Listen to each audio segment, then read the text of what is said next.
Bonjour, j'ai le plaisir de vous présenter une étude sur la rentabilité économique de la production du coton-graine au Bénin de la part d'Altus Impact.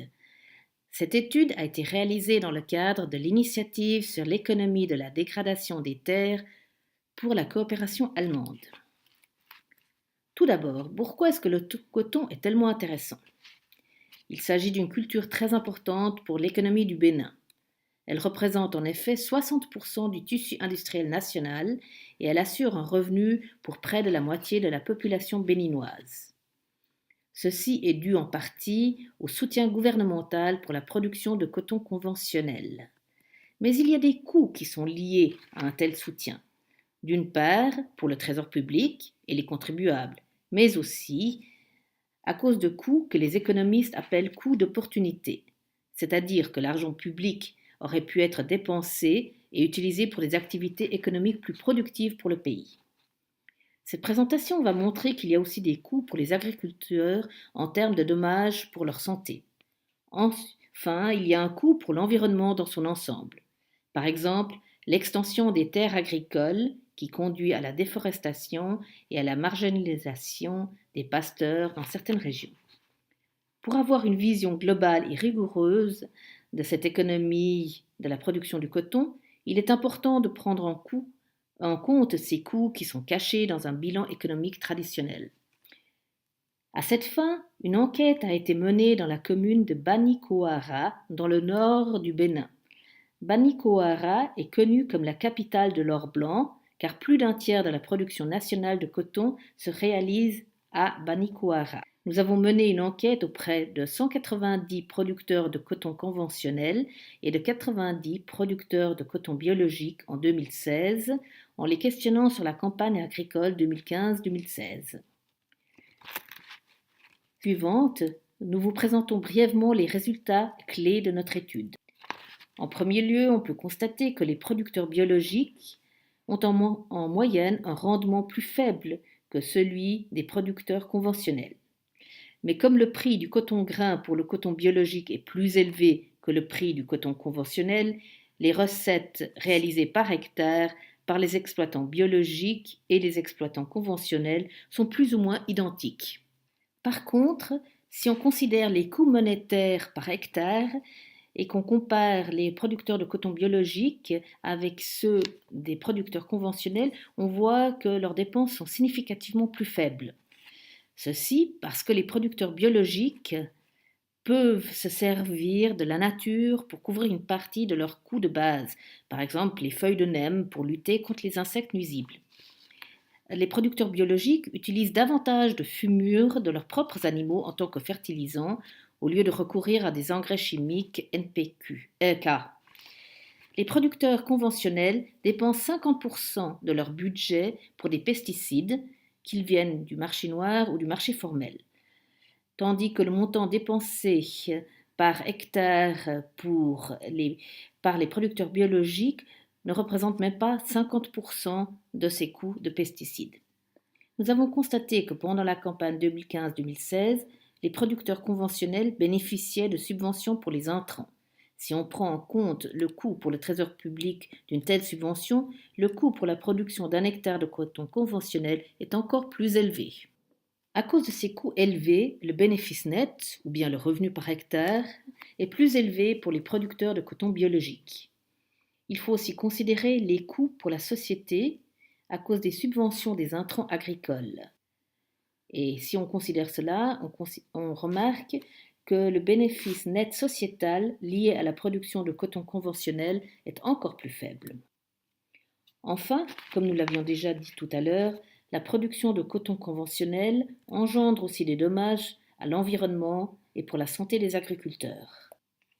En faisant un inventaire des pesticides sur le marché noir et le marché formel, nous avons pu constater qu'il y a des substances actives chimiques dans les pesticides qui sont reconnues comme étant dangereuses pour la santé humaine. Il n'est dès lors pas surprenant que les ménages agricoles subissent des nuisances liées à l'utilisation des pesticides. Pour une année, nous voyons que 24% des ménages se sont rendus au moins une fois à l'hôpital et 45% ont subi une incapacité de travail pour au moins une journée suite à l'épandage ou la manipulation de pesticides. Tout cela engendre des coûts directs, par exemple liés à l'achat de médicaments ou des coûts indirects qui sont liés à l'incapacité de travailler. Enfin, malheureusement, il n'est pas rare que les animaux domestiques meurent après avoir brouté à proximité des champs qui ont été traités avec des produits phytosanitaires. Spécifiquement, 11% des ménages ont connu la mort d'au moins un animal dans l'année précédente. En plus, 14% des ménages ont perdu leur culture suite à l'épandage de pesticides par leurs voisins. En résumant tous ces coûts, y compris ceux de la maladie, on constate que le coût moyen est de l'ordre de 100 000 francs CVA par ménage et année. En prenant en compte ces dommages pour un exploitant de coton conventionnel de taille moyenne, on voit que le véritable bénéfice net se réduit de 23% pour la campagne agricole. Si on prend en plus en compte les coûts pour le trésor public à cause de la subvention des intrants agricoles pendant la campagne 2015-2016, le véritable bénéfice net lié à la production de 5 hectares de coton est réduit de 66% du point de vue sociétal.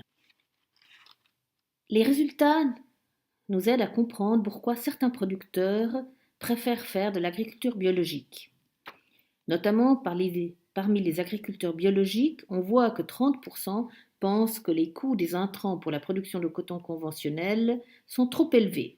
Et c'est une raison importante pour faire plutôt de l'agriculture biologique. Et jusqu'à 80% disent qu'ils font du bio car ils pensent que c'est meilleur pour la santé. Mais il existe aussi des contraintes liées à la production de coton biologique. En particulier, le secteur n'est pas encadré par l'État comme le secteur du coton conventionnel, ce qui suscite certaines contraintes. Par exemple, les producteurs n'ont pas accès au crédit pour acheter des terres ou des charrettes, ce qui leur permettrait de se développer. Pour la même raison, beaucoup de producteurs de coton conventionnel disent ne pas pouvoir sortir de la production de coton conventionnel. C'est en effet la seule culture qui est encadrée et soutenue par le gouvernement, et ça leur permet d'avoir accès au crédit. Ainsi, afin de ne pas fausser le choix des agriculteurs qui souhaiteraient peut-être faire de l'agriculture biologique, il est important d'assurer des conditions plus équitables entre les producteurs de coton organique et conventionnel. Il serait aussi avantageux d'assurer un meilleur encadrement des pratiques agricoles souvent utilisées par l'agriculture biologique. Je cite, entre autres, les pratiques de semis direct sous couverture végétale et les techniques de gestion de lutte intégrée contre les insectes nuisibles, etc. Tous ces facteurs aideraient les agricultures conventionnelles à baisser leurs dépenses pour les intrants chimiques coûteux.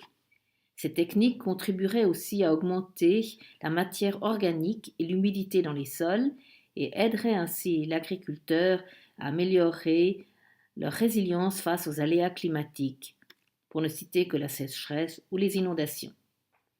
De plus, grâce à la restauration des sols, ils contribueraient aussi à l'objectif de développement durable afin d'atteindre la cible 15.3, c'est-à-dire la neutralité en matière de dégradation des terres.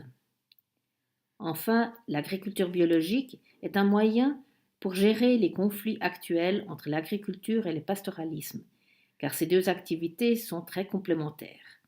Par exemple, le fumier peut être utilisé pour augmenter durablement la fertilité et le rendement des sols.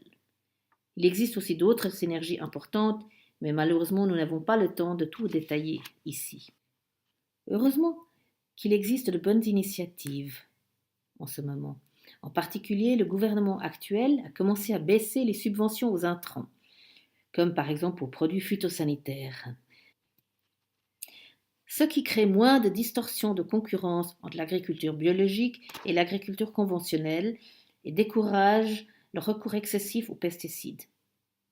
Il existe aussi des projets expérimentaux, tels que le C4, qui montrent les bénéfices liés à l'adoption de mesures de gestion de la terre durables comme le semi-direct sous couverture végétale. En plus, on a constaté dernièrement une hausse de la demande internationale pour le coton biologique. Et il y a une opportunité évidente là que le Bénin devrait saisir. Je vous remercie de votre attention. Pour toute question ou remarque, veuillez vous adresser à vania@altusimpact.com.